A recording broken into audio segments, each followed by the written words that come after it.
Hello, and welcome to the show that looks behind the scenes of the videos we produce here at Eagle Vision. Join us as we break down, dissect, and discuss our process to find out just what it took. Today's video was one of the first videos that I worked on at Eagle Vision. I'd been working there for a couple months doing mostly editing, hadn't shot very much yet. Ben came to me with a client that he wanted to do something special for and test out some of the things we've been discussing, which is sort of shooting stuff with stories and jokes and things like that. To do this, we figured we might need an extra hand. So we brought on our now colleague, Leanne Bosman, to join us, at this point as a volunteer. But then she was hired on shortly after because we had such a great time sort of working on this project together. So yeah, why don't we watch the commercial now? This is the Never Lost app commercial that we made for $0 in a day. But we edited it for longer. There's more editing than just a day. Anyways, enjoy.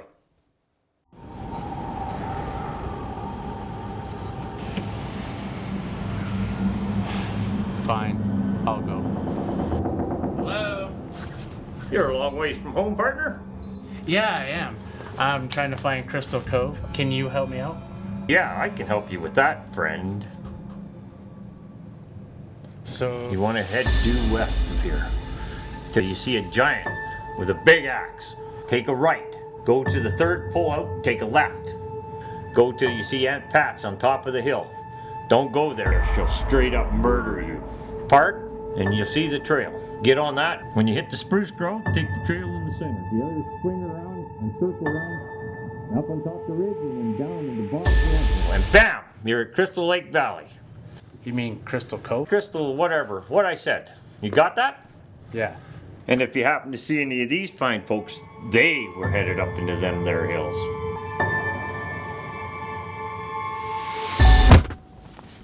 I don't think we're gonna find it, man. No worries, got it right here. We just gotta avoid the Caribou Reserve area and watch out for these avalanches down below.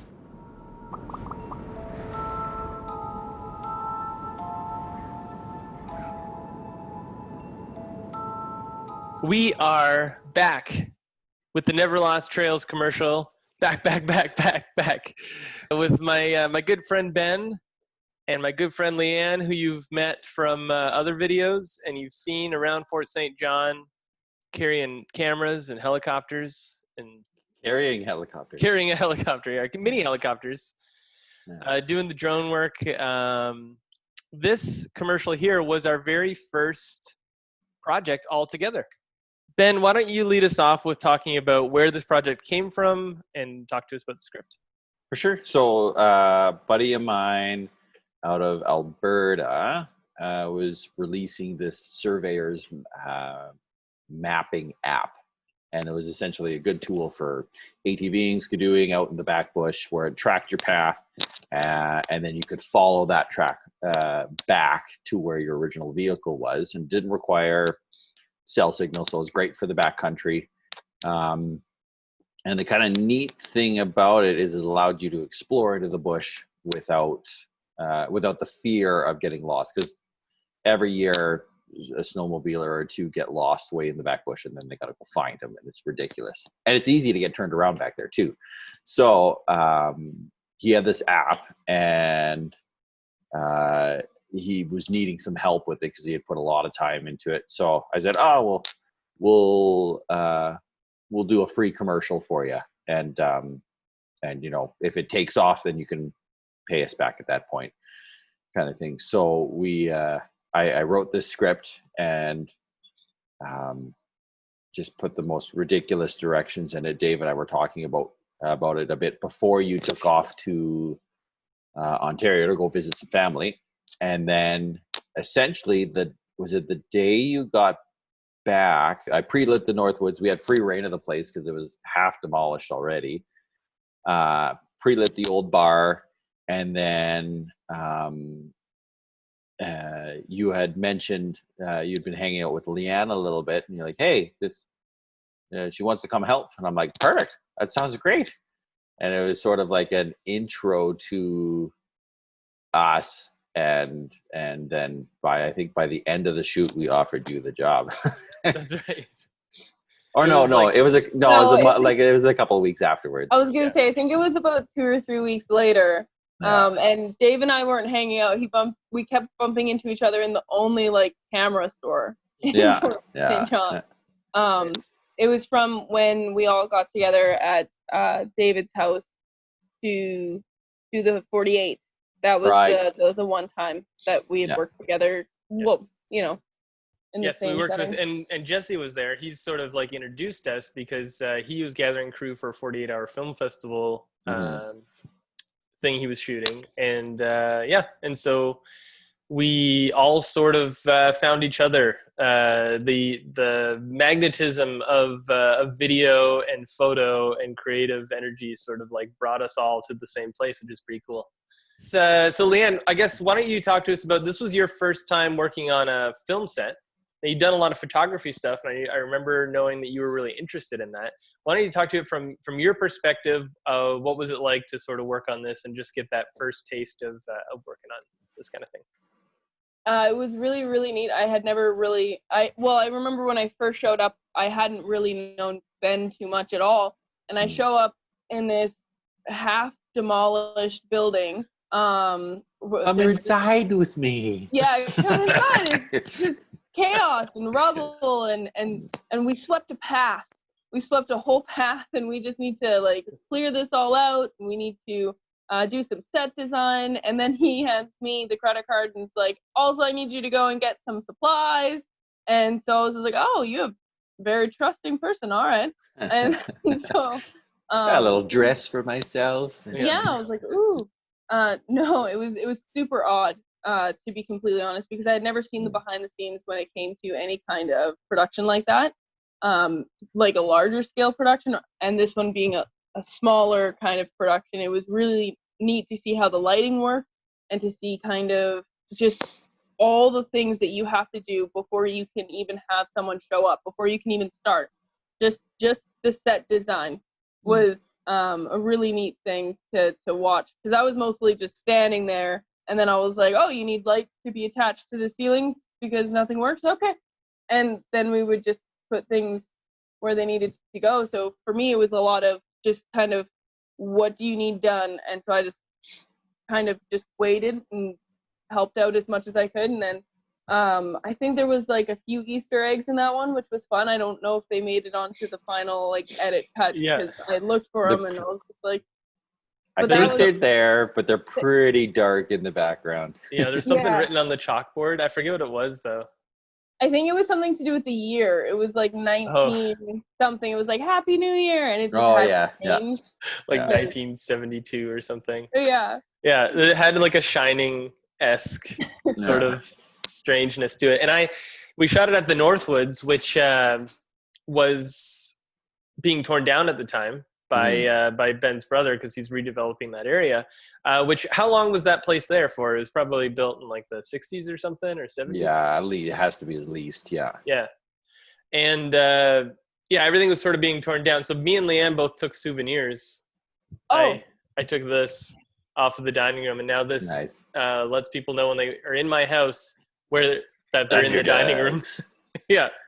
And then Leanne took that, because this was all like divided into a bunch of different types of well, there were 2 bars in there, a establishments. dining room, and I had all sorts of gone to different the stuff. Underdogs bar a few times, so it's just like, this will be a fun little souvenir from the first shoot that I've ever been a part of.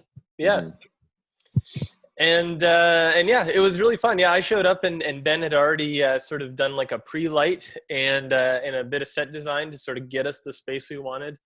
Choosing like a location in the space that didn't look like a wrecking ball had actually just gone through it was difficult, but we did find a good couple angles that we could sort of capitalize on. And this was before we had a ton of the lights we use today. So we were really working with sort of like a really limited kit. We had tube lights and panel lights. Yeah. And your one Fresnel 100-watt. One little tiny one. Yeah. It's in the back of the room here somewhere. But yeah, why don't we step through the commercial here and we can talk about just sort of what we did. This is obviously shot at the Shepherd's Inn, which is down the highway. It's one of those old sort of roadhouse diners and hotels on the Alaska Mhm. Highway, and we did a sort of a fake version of the sign flickering here Mm-hmm. to make it look a little creepier. As you guys pulled, and Ben, you acted in this one too. You're right Yes. there. Yeah. There's me. There's my cameo. That's right. What was that? I thought you did a really good job. And then I put the reflection of the store on the window. That's right, because we Actually, shot there this. is no reflection. We shot this far away in the parking lot, so we just Yeah. took the last shot you just saw, where the Reversed truck wasn't there, reversed it, blurred it, and Ben composited it into this shot, so it looked like they were right in front of the place. Yeah. And then I believe this is just one panel. On the front of Just the vehicle. on the front of the car, just shining back in, just fake Yeah. headlight bounce or something like that. And Leanne, why don't you tell us what you were doing during this part?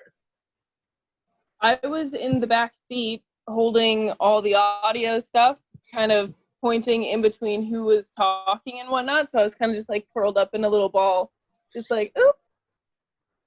Yeah, she had the shotgun mic in her hand, just like crouched in the back seat. We were making you do all kinds of weird stuff. It must have been interesting, like being the first day on a like set like this, and just like getting asked to do stuff like that. Yeah.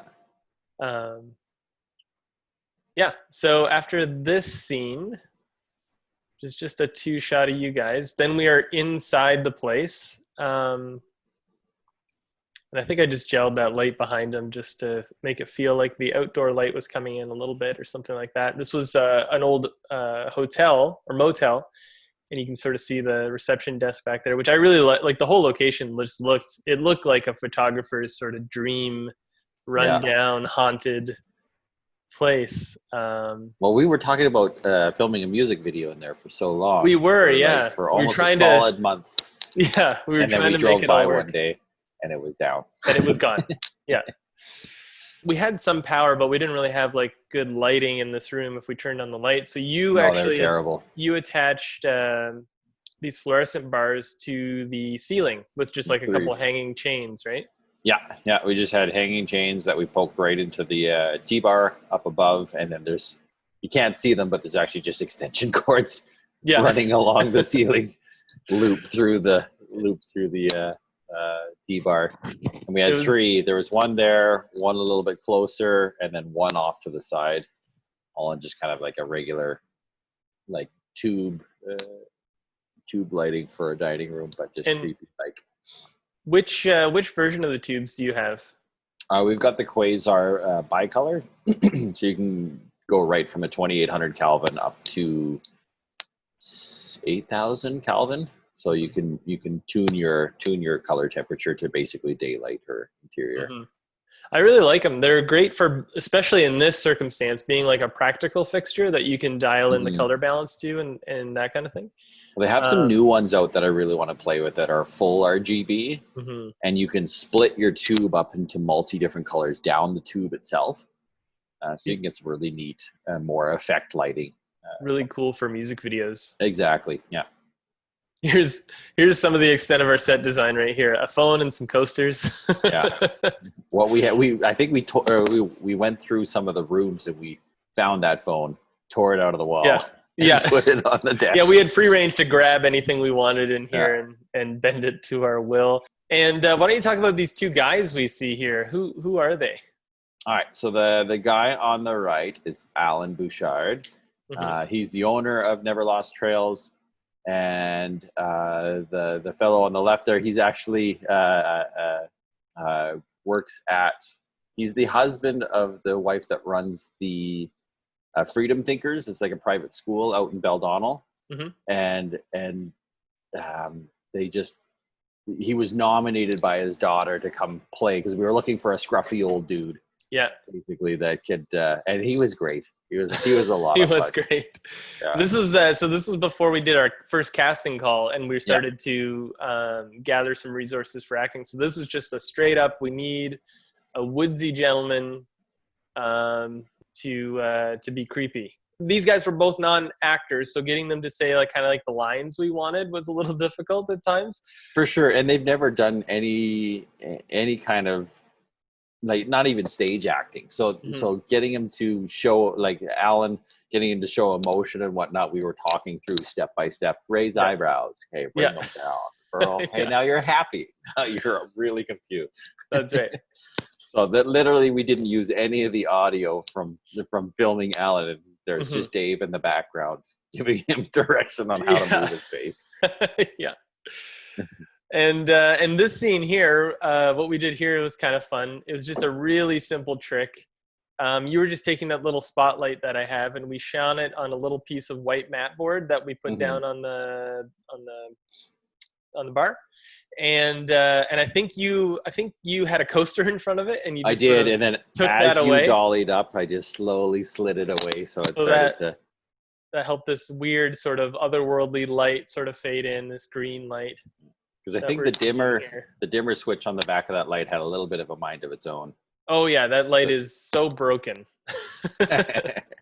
Originally, this script was written quite a bit longer than you see it here. But Yeah. what we did to sort of tighten the commercial up and make the commercial shorter was you just have that muffly sound happen, where we had the sound sort of go into Mhm. like a womp womp womp sort of like Peanuts, the cartoon. The adults in that cartoon, they see just that kind of sound. Yeah. And so trying to make it feel like he just sort of lost Alan in the directions.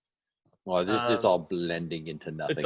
It's all crazy directions. It's like turn left at the Badger, you know. And so and then we shot his hands like doing like these crazy things, where that sort of made it even like these directions are even more nuts. This sort of winding motion here. And in the edit, that sort of helped us just make the commercial a lot shorter. Well, yeah, and how you were getting Alan to just like, because we basically used any motion of Alan, like his eyes. You're like, okay, look down, look left, Yeah. look back up at him, and those really like tied in with the hand motions to just bring it right to the end. Mm-hmm. Bam, you're in Crystal Lake Valley. Yeah, it's like, sure I am. If you look on the in the missing posters there, Chewie appears a couple times. Yeah, Chewbacca. There's a we just made. I Chewbacca took is right there. Took a couple of missing poster pick and then just replaced them with ridiculous pictures. Mm-hmm. I took a picture that almost looks like him and put it in one of the posters as well. Nice. Yeah, that's great. Yeah, and so like it's interesting that a lot of this just plays in sort of the back and forth of the two shot, close ups of the hands. There's a little bit of dolly movement for when he gets into the story, but our work was kind of done for setup after they started talking, and it's not until he backs away and he's back in the car that the setup kind of changes. And then there's my cameo. There's your cameo. You're like, actually, there's this app. It's already figured out. But yeah, this is a good example, I think, of a commercial that was done it was a zero budget. Mm-hmm. We funded this one ourselves in order to make something special and to help your friend. But I think it's a good testament to show like what you can make when you just basically have a roll of tape and a couple light bulbs, and some friends to volunteer and that kind of thing. After this was done, Leanne, what was your thoughts after we sort of wrapped and the commercial was done? You weren't hired onto the team yet. What was your takeaway from this day? Well, it was interesting because that being the first experience, seeing how much it takes to do a minute-long video. And I didn't get to see the video before I was hired on. You guys didn't have that one until, I think when was this released after we filmed? It was probably after the Christmas break. So it was about a month or something. It was almost end of February because we were waiting on Alan to release the app before we released the commercial. Yeah, so it was pretty odd because I went back to my Monday to Friday job and I was just like, oh, this is very not bored. I'm not bored. I'm fine here. So it was fun to see because it was so interesting and there were so many different so many different locations, but it was weird seeing you guys film the beginning and ending of that and then go and film the set, the middle of it. and then seeing it all put together, like as somebody who had never been a part of anything kind of like this, it was pretty interesting to see, because you guys kept talking about all the things. I don't even think I saw a script the whole time I was there. It was just like, hey, can you hold this light here, or can you move this and adjust this? But I had no idea, like beyond that, what was going to end up happening with this. It was just, this is for an app. Yeah. It was really neat. I mean, Which it was is a really great testament to Dave and my instructions. That's and right. getting everybody informed on what's happening. Yes. I think you'd have the most objective point of view of how this compares to something that we spent a little bit more time finessing and had a bit more resources for. For example, like EM3, working on EM3 with you was way different. We went out with like a shot list. There was a lot of care. There was a lot of shots that were, on a checklist. But like comparing them, this one was a lot of fun because you could do anything. It was like a build your own set kind of thing, and everything around you is something you can use. So it definitely made it to be like an interesting, fun, interactive kind of first experience into it, because when we went to do a lot of other shoots, you don't go and rip phones out of other rooms and just move them over there.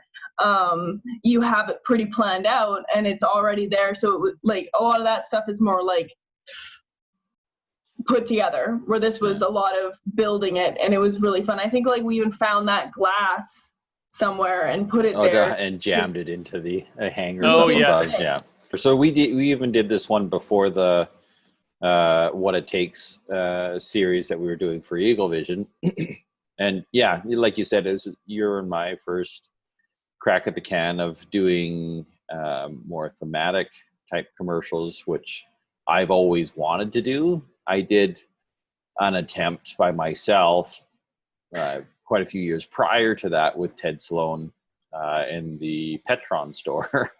And it turned out all right for the time, but being by yourself and doing a one-man crew and trying to pull off a thematic commercial with a bunch of people that don't have experience in that was always really daunting to me. And no, it's not possible. It's not possible just by myself. So to have Dave come in and then have Leanne come in and help, all of a sudden we had a viable crew to actually make something work. So it was a breath of fresh air, and gave a lot of wind in our sails for the last year, where every production we tried to push in that direction, because I find it's way more impactful something like this as opposed to having a guy, here's your app, if you scroll this way you can see maps, if you scroll this way, like it's something like this, you're entertained, B, you're watching through it, C, you remember it like 6 months later. It leaves a lasting impression, and it ticks all the box, and it's like 10 times more fun for us on set building it. And if it's more fun for us on set, we put in that extra time, we put in that extra effort, because we're enjoying the crap out of what we're doing. And it just makes it such a better production, and even our overall pride in the product as well. Like you and I did this for nothing, and in the end I still think it's a great commercial. I think it's hilarious. We'd been working together for about 2 months, and I had just moved to Fort St. John, so I was still learning the area. We were still getting to know each other.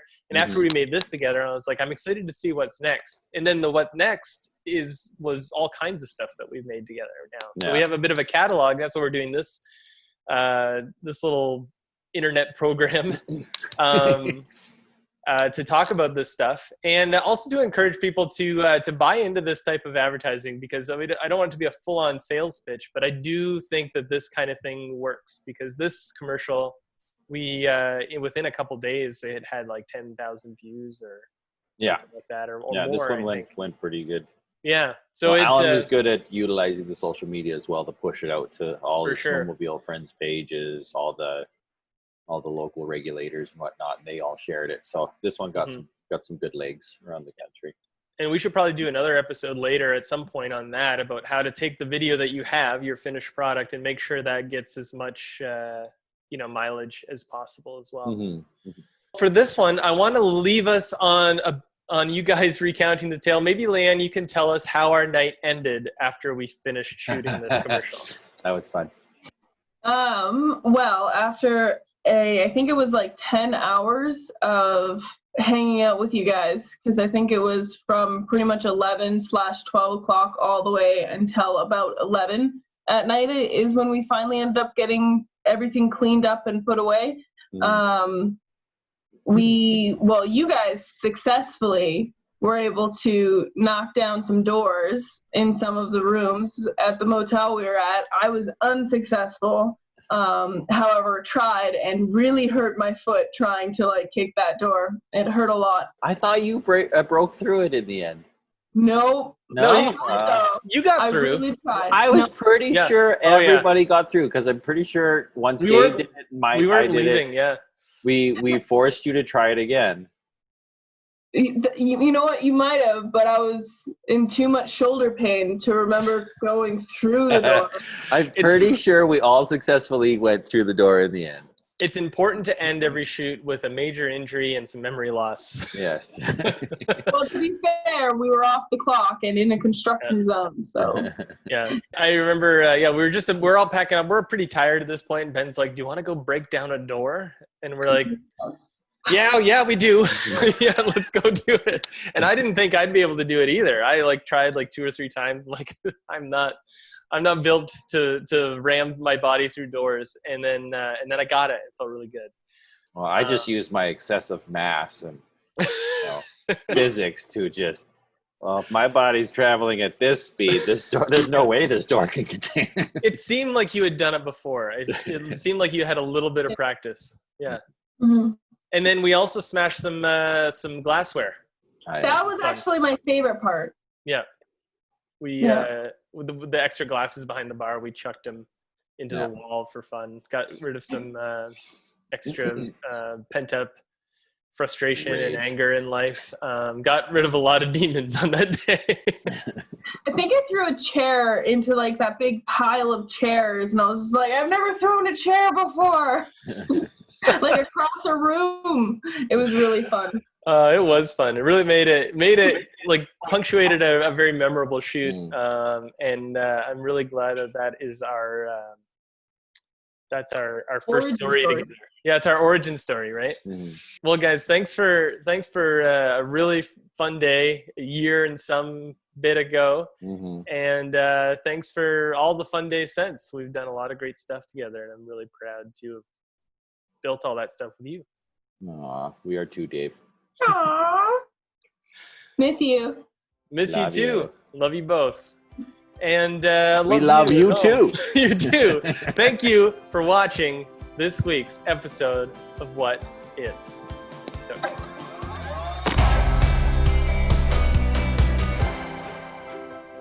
Yes! The first time everyone did it! Yeah! I wanted to touch tips.